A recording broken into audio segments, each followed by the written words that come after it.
একটু ফোন দিয়ে দেখি তো কি করে। নাম্বারটি ব্যস্ত আছে। ব্যস্ত আছে মানে এই টাইমে কার সাথে ব্যস্ত? কোনো মেয়ের সাথেই কথা বলতেছে। খুব বিজি তাই না? আমার ফোন ধরা যাচ্ছে না। আমার সাথে এত বড় বেইমানির ফল তুমি পাবা। এখনো কল দিচ্ছে না। তার সাথে এত কথা। বুঝে গেছি, সব বুঝে গেছি। এখন আর আমাকে ভালো লাগে না। দুদিন আগেও ফোন আমার একটু রিসিভ করতে দেরি হইলে কান্না শুরু করতো। আর আজ সে বিজি, আমার কল দেখেও কল দেয় না। কোন মেয়ের সাথে এত কথা? মেয়েটা কেউ নিজের পরিচিত কেউ না নতুন ফেসবুক ফ্রেন্ড বানাইছে? ভার্সিটির কোনো বান্ধবীর সাথে সম্পর্ক শুরু করছে? করো করো, জমায়ে প্রেম করো। আমার মতো মেয়ে আর তুমি পাবা না। আমার মতো যত্ন কেউ নিবে না। আমার মতো গুণবতী কেউ আসবে না। আমার মতো সুন্দরী কাউকে পাবা না। এই 2 দিনের প্রেম ঠিকই শেষ হয়ে যাইব, তখন আমারে খুঁজবা, কিন্তু আমারে পাইবা না। এতক্ষণ পর কল দিছে, রিসিভ করবো না। আমার কোনো দাম নাই? যখন ইচ্ছা ফোন দিবে, যখন ইচ্ছা কেটে দিবে। না, আর সহ্য করবো না। অনেক হয়েছে, আমাকে সস্তা পেয়ে গেছে। মাত্র 10 বার কল দেওয়া হয়েছে, আরো 10 বার দিবে, তারপর রিসিভ করবো। কি হয়েছে? ফোন দিচ্ছ কিসের জন্য? তুমি যে একটু আগে কল দিলা এই জন্য। ও, আমি কল দিছি তাই কল দিছো, কিন্তু তুমি তো মনে করি আমারে কল দাও নাই। আরে বাবা, আমি একটা কাজে ছিলাম, এর জন্য ফোন দিতে পারি নাই। হ্যাঁ হ্যাঁ, আমার সাথে কথা বলতেই তো যত কাজ, যত ব্যস্ততা। ওই এতক্ষণ তো খুব বিজি ছিলেন, তখন তো আর কোনো ব্যস্ততা ছিল না।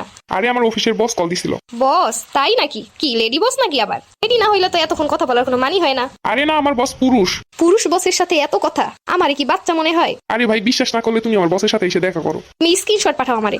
বসের সামনের সাইড না পিছনের সাইড? আমার বসের সামনের আর পিছনের দিয়ে আমি কি করবো? আমি বলছি ফোনের স্ক্রিনশট দাও। আচ্ছা দিতাছি। কই দিচ্ছ না কেন? আরে বাবা, টাইম তো লাগে দিতে। হ্যাঁ, এখন তো এডিট করে দিবা। আরে ভাই, এডিট করার কি আছে? জানি জানি জানি, তোমার সব কারসাজি আমি এখন জানি। তুমি আমার একটু বিশ্বাস করো না। তুমি তো বিশ্বাস করার মতোই কাজ করো। 2 দিন পর পর ভার্সিটির বান্ধবী ফোন দেয়, 2 দিন পর পর অফিসের কলিগ ফোন দেয়, 2 দিন পর পর কাজিন ফোন দেয়। বড় আপুদের সাথে দেখা হলে গার্লফ্রেন্ড বলে পরিচয় দেওয়া যায় না। এত সমস্যা যার, তার সমস্যা তো অবশ্যই আছে। আরে ভাই, একটা সময় আছে সবাইকে বলার। 4 বছর তো হয়ে গেল, এখনো তোমার সময় হয় নাই। বিয়ে করবা কবে তাই বলো? ওরে বাবা রে, বিয়ের আগে এই অবস্থা, বিয়ের পরে তাহলে আমার কি অবস্থা হইব চিন্তা করো। ও, তার মানে তুই এখন বিয়ে করবি না সেই কারসাজি? আমার অনুমান ঠিকই আছে, নতুন কাউকে পাইছিস। আরে বাবা, আমি তো মজা করলাম। ফেসবুকে দেখি প্রেমের পরিণতি হওয়ার পরে কত খুশি হয়। বিয়ের দিন বর স্টেজে বসা থাকে, আর বউ যখন এন্ট্রি করে বর ধর ধর করে কান্না শুরু করে। এরা কারা? এরা কি আসলেই পৃথিবীতে আছে, না আমার কপালই শুধু পড়ে নাই?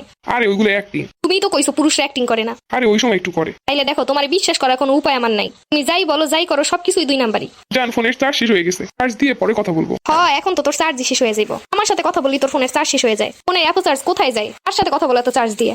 জান, আমি তো তোমার সাথেই কথা বলি সবটুকু সময়। না, আমার সাথে যতক্ষণ কথা বলো তাতে তো এত চার্জ যাওয়ার কথা না। জান জান, ফোন বন্ধ হয়ে গেল, এখন রাখি, পরে কথা বলবো। হ্যাঁ, কাইটে দিল। আর মানে ওই মেয়ে আবার কল দিছে, ও আমার ইগনোর করতেছে।